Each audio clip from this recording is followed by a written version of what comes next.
Then his son Judas, who was known as Maccabees, took his place. All his brothers and all who had allied themselves to his father gave him their support, and they enthusiastically continued to fight for Israel. He enhanced the glory of his people, and like a giant, he put on his breastplate.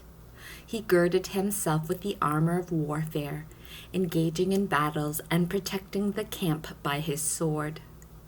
In his exploits, he was like a lion, like a young lion roaring for prey. He pursued and tracked down the wicked, and he cast into the flames those who troubled his people. The lawbreakers cowered with terror at his approach. All evildoers were completely confounded. Under his leadership, deliverance was achieved, as he caused many kings to become embittered, but Jacob to be gladdened by his deeds, and his memory is blessed forever. He marched through the towns of Judea, destroying the apostates who dwelt there. He turned away wrath from Israel, and his renown spread to the ends of the earth, as he saved those that were on the brink of perishing. Then Apollonius united the Gentiles with a large army from Samaria to wage war against Israel. On learning this, Judas marched out to confront him, and he defeated and killed him. Many fell wounded, and those who survived took flight. Then their spoils were seized. The sword of Apollonius was taken by Judas, who used it in his battles for the rest of his life. When Saron, the commander of the Assyrian army, learned that Judas had mustered a large force of faithful soldiers prepared for battle, he said, "I will make a name for myself and win great renown in the kingdom if I defeat Judas and his followers, who have shown such contempt for the king's edict." And once again a large army of unbelievers banded together to help him exact vengeance on the Israelites. When he reached the ascent of Beth Horon, Judas marched out to confront him with a small contingent. However, when they observed the army that was gathered to do battle with them, his soldiers said to Judas, "How can we, as few as we are, fight against so great a multitude? Besides, we are faint with hunger, for we have eaten nothing all day." But Judas replied, "It is easy for many to be defeated by a few. In the sight of heaven, there is no distinction between deliverance by many and deliverance by a few. Victory in war does not depend upon the size of the fighting force, but rather upon the strength that comes from heaven. Our enemies have come against us in a display of insolence and lawlessness, to destroy us and our wives and our children, and to plunder us. However, we are fighting in defense of our lives and our laws. He himself will crush them before our eyes. Therefore, do not be afraid of them."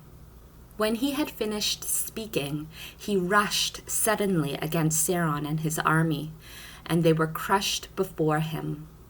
He pursued them down the descent of Beth Horon as far as the plain. About 800 of their men fell, and those who survived fled to the country of the Philistines. As a result, Judas and his brothers began to be feared, and terror seized the Gentiles all around them. His fame came to the attention of the king, and all the Gentiles talked about Judas and his battles. When King Antiochus learned about these developments, he was infuriated, and he ordered the mobilization of all the forces of his kingdom, a very powerful army. He withdrew from his treasury enough money to provide his soldiers with a year's pay in advance, and he ordered them to be prepared for action at a moment's notice. Then he realized that this expenditure had exhausted the reserves in his treasury, and that the revenues from the province had dwindled as a result of the dissension and disaster he had caused for his empire by abolishing the laws that had been in effect from the earliest times. He thus began to fear that, as had happened on more than one occasion, he would not have sufficient funds to cover his normal expenses and the gifts that he had been accustomed to distribute more lavishly than had any of his predecessors on the throne. Greatly concerned, he decided to go to Persia and levy tribute on those provinces, and in this manner raise a large sum of money. He therefore left Lysias, a distinguished nobleman of royal lineage, in charge of the king's affairs from the Euphrates River to the Egyptian frontier, and he also gave him responsibility for the care of his son Antiochus until he returned. He turned over to him half of his army, together with the elephants, and provided him with detailed instructions about all that he wanted done. As for the inhabitants of Judea and Jerusalem, Lysias was to send an army against them to crush and destroy the power of Israel and the remnant of Jerusalem, and to wipe out the memory of them from the land. Furthermore, he was to settle foreigners throughout the territory and to distribute their land by lot. The king then took the remaining half of his forces and set out from Antioch, his capital, in the year 147. He crossed the Euphrates River and advanced through the upper provinces. Lysias chose Ptolemy, the son of Dorymenes, and Nicanor and Gorgias, powerful men among the friends of the king, and under their command he sent 40,000 infantry and 7,000 cavalry to invade the land of Judah and destroy it in compliance with the king's orders. Setting out with all their forces, they reached the plain in the region of Emas, where they pitched camp. When the local merchants heard the news of this army, they came to the camp with a large amount of silver and gold, as well as fetters, seeking to purchase the Israelites for slaves. In addition, forces from Idumea and Philistia joined with them. Judas and his brothers realized how critical their situation had become, with opposing forces encamped within their territory.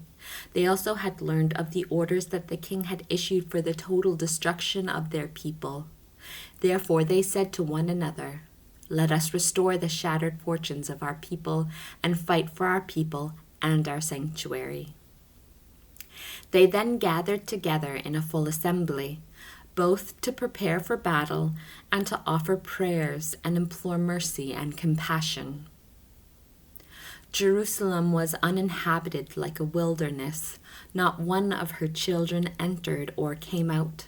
The sanctuary was trodden underfoot, and foreigners had captured the citadel, which had become a lodging place for the Gentiles. Joy had vanished from Jacob. The flute and the harp were silent. After assembling, they made their way to Mizpah, opposite Jerusalem, because in former times Mizpah had been a place of worship for Israel. That day they fasted, donned sackcloth, sprinkled ashes on their heads, and tore their garments. They unrolled the scroll of the law, seeking therein the guidance for which the Gentiles consulted the images of their gods. They also carried with them the priestly vestments and the first fruits and the tithes, and they brought forth the Nazarites, who had completed the period of their vows. Then they cried aloud to heaven, "What shall we do with these people, and where shall we take them? Your sanctuary has been trampled underfoot and profaned, and your priests mourn in humiliation. And now the Gentiles have formed an alliance to destroy us. You are well aware of what fate they plan for us. How will we be able to withstand them if you do not come to our aid?" Then they sounded the trumpets and raised a great shout. After this, Judas appointed leaders of the people in charge of thousands, hundreds, fifties, and tens. He ordered to return to their homes those who were building houses, those who were just married, those who were planting vineyards, and those who were afraid in accordance with the provisions of the law. Then the army marched out and encamped to the south of Emos. "Arm yourselves and be brave," Judas instructed. "In the morning be prepared to fight against these Gentiles who have assembled against us to destroy us and our sanctuary. It is better that we die in battle than that we witness the misfortunes of our people and our sanctuary. Whatever heaven wills, so will he do."